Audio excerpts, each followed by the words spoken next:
Part 1, just now A, if define a function where only the relation 1-to-1 and many-to-1. Part 2, we are doing vertical line test. We test the graph and we see the graph, is it function or not. So now part C, the part we identify, especially for 1-to-1 function.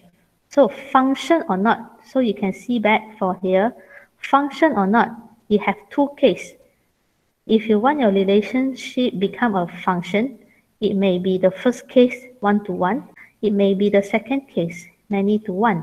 This part C is a test for especially 1-to-1 function. So when I want to test is it 1-to-1 function, I can use two methods. The first method is algebraic method, which is calculation. Algebraic means calculation without drawing the graph.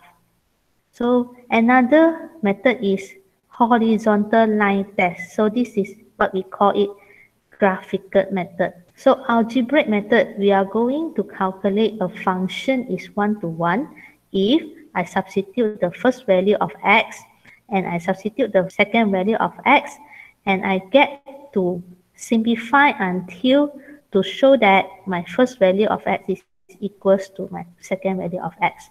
So if I manage to prove x1 equals to x2, means that my function is 1-to-1. So if this is a algebraic method.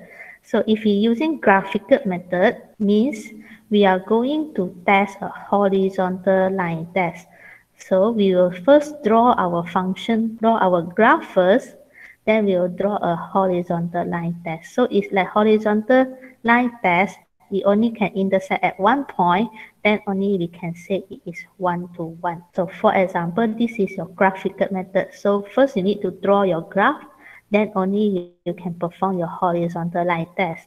So horizontal line test intersect at one point. So this is a 1-to-1 function. For this one, quadratic graph, when you do your horizontal line test, it intersects at 2 points. So automatically it is not a 1-to-1 function.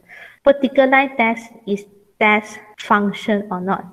Horizontal line test is test for 1-to-1 function or not. Okay, so you don't miss out. If you want to test function or not, it tests for vertical line test, which is we see for the y value. If you want to test for 1-to-1, then you need to use your horizontal line test, or we use calculation, which is algebraic method.